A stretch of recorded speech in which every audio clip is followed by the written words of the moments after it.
Hello and welcome. My name's Heather. I'm a registered professional counselor and a certified life coach, and I've had my private practice for about 9 years. Today, I'm going to analyze the episode of Gilmore Girls where Dean and Rory celebrate their 3-month anniversary.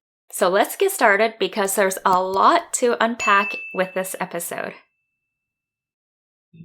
Wow. It's a car. It is? Well, it will be. When it grows up? When I fix it. What? It's their 3-month anniversary, and Dean took Rory out to a fancy dinner, and now they're at the junkyard where he's showing her the gift that he's making her, which is that he's putting together a car. And let's be honest, that this is a pretty awesome gift. It's yours. What do you mean it's mine? I mean, I'm building it piece by piece for you.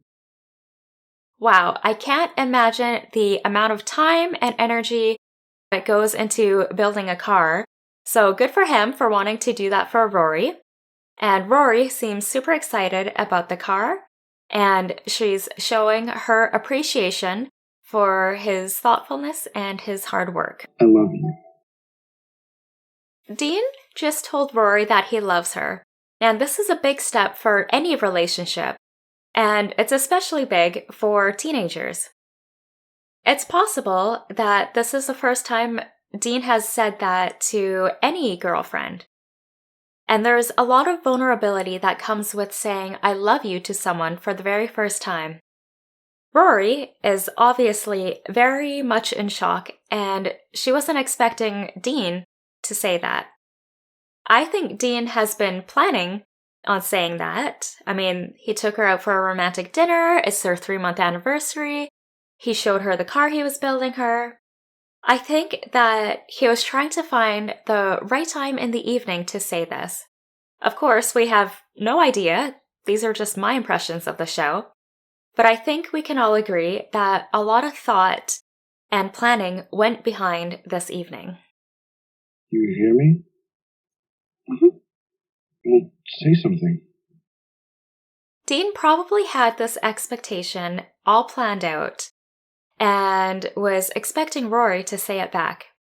Now, that's a typical social script that most of us, from years of conditioning and socialization, would know what to expect and how to respond in this situation.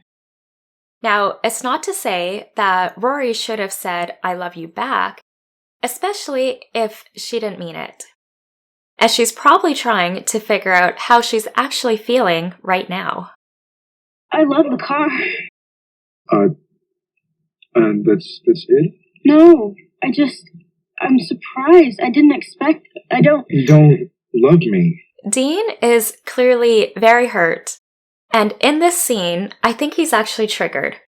So either he's been hurt or rejected or even abandoned in the past. Of course, this is just a TV show and we have no idea what actually happened to his character in the past. But these conversations do happen in real life, and these triggers also happen as well. Usually how it unfolds is that when a person is triggered, it touches on a very painful core belief. Some of the common core beliefs are, I'm not lovable, or I'm not worthy.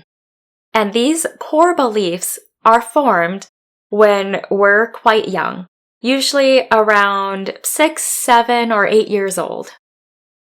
And they usually are the underlying reasons as to why we act or think in a certain way, but also how we feel about ourselves. So let's say Dean has this core belief that I'm not lovable. And when he tells Rory that he loves her, and her first response was silence, and then I love the car, it's obvious that it's going to cause a deep hurt. And that's what we just saw is his realization. That was that expression on his face that we saw. No, I just have to think about it for a minute. Think about what? Well, saying I love you is a really difficult thing. Well, I just did it. You did it really well. What the hell does that mean? We can see Dean is starting to get angry. And we need to remember that anger is a secondary emotion. It's much easier for people to feel angry than to feel hurt or rejected. Now, the other question is Rory as invested in the relationship as much as Dean is? They were only dating for 3 months, but then again, as a 16-year-old, 3 months can be a huge deal and can even be considered a milestone for them. I'm sorry. Please, this totally came as a surprise. I mean, with the dinner and the car and then I just need a minute to think about it. This is not something that you think about, Rory. This is something that you either feel or you don't. Dean is saying that this is something you feel or you don't. This statement can also be considered as a reflection of his all-or-nothing thinking, which is a cognitive distortion. Now, what he could have said was, I hear that you're not ready to say it back. I really thought you would, and I'm feeling hurt and disappointed, but I can understand if you're not ready. That would have started a more functional conversation, and Rory could have responded by taking care of his feelings and validating his emotions while moving forward and understanding the relationship better. Please don't be mad. Why? Because I say I love you and you want to think about it? I mean, go home and discuss it with your mother? Make one of your pro-con lists? Not fair. So instead of saying, please don't be mad, because one, he's entitled to his own feelings just like anyone else. What she could have said was, I know that you're disappointed and I don't mean to hurt you. I just don't want to say that I love you when I'm not ready or when I don't fully mean it. This can help validate his emotions, and by validating the other person's emotions, it usually helps the other person feel heard, and it can help de-escalate the situation. But by saying, please don't be mad, he's getting even more upset, and he's actually starting to take jabs at her, and you can definitely hear it in the conversation. Usually, there's a tipping point in every conversation where it goes from functional conversation where two people are trying to find a common ground or to have an understanding, to hurting each other and trying to one-up the other person, and they just crossed it. Now, Rory is doing a good job by not attacking or jabbing Dean back, because that could have escalated quickly. I'm sorry. I'm an idiot. I don't even know what I was thinking. Dean, please, it's just not that easy for me. Okay, good. So Dean apologized. This shows that he's able to recognize that he knows he shouldn't have said that, and he feels remorse. And Rory is trying to explain that it's not easy for her to say, I love you.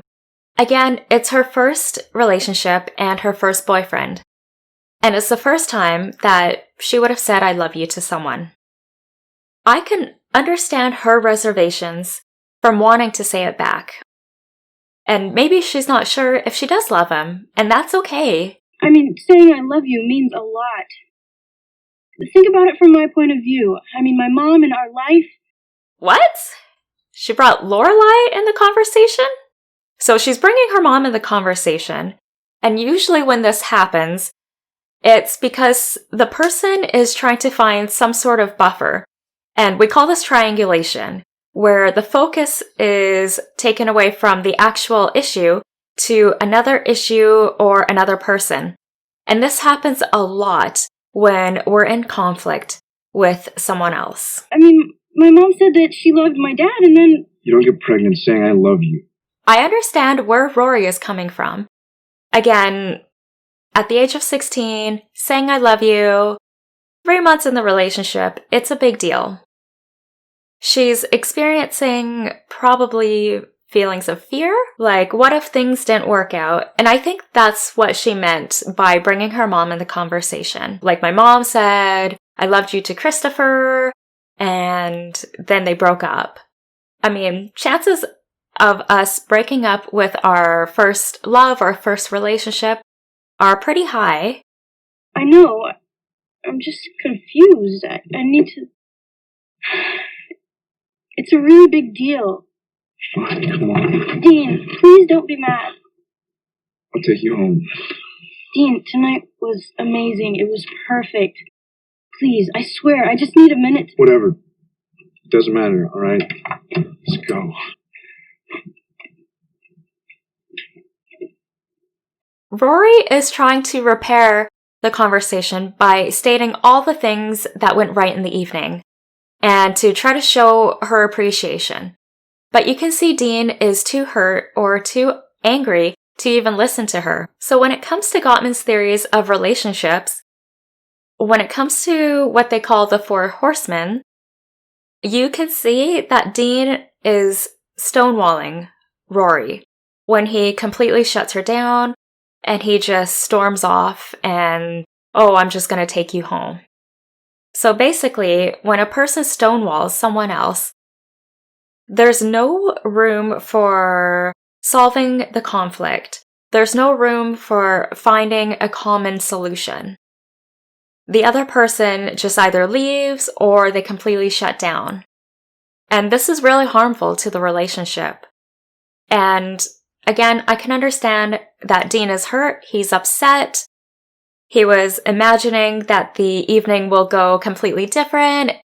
And it ended up with Rory not saying that she loves him back. And he's probably going through some personal issues as well. And he's trying to most likely figure out how to process his feelings and his emotions.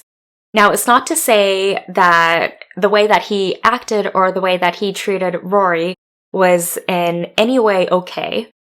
But we need to take a look at the deeper level here and understand why he's reacting that way. Again, this is just a TV show, but these conversations happen in real life with our partners. And it's important to start digging deeper because it's way too easy to say, oh, Dean was being such a jerk. Rory obviously wasn't ready to say I love you, and he's trying to control her. Well, that's not how I see it. In this way, he's not trying to control her. He's just really hurt and upset. What I saw was that he was hurt and he was triggered by her not being able to say it back. Again, nothing wrong with Rory not feeling ready to say I love you. So this is why I think it's really important to be able to look at these examples in these shows to give ourselves that opportunity to dig deeper and to really ask those questions behind, okay, why is this person saying this? Or why is this person behaving this way? Because again, it does happen in real life. And it's so much harder when it's happening right in front of us and we're not able to really understand what's going on. So that wraps up today's episode on analyzing Rory and Dean's relationship. Make sure to subscribe because next week I'm going to be diving in the breakup. Hopefully that's not a spoiler for any of you because the show has been out for 20 years. But make sure that you do subscribe and hit the bell to get notifications so you don't miss that episode. There's definitely a lot of things to unpack and I look forward to seeing you there. Until then, be kind and love yourself.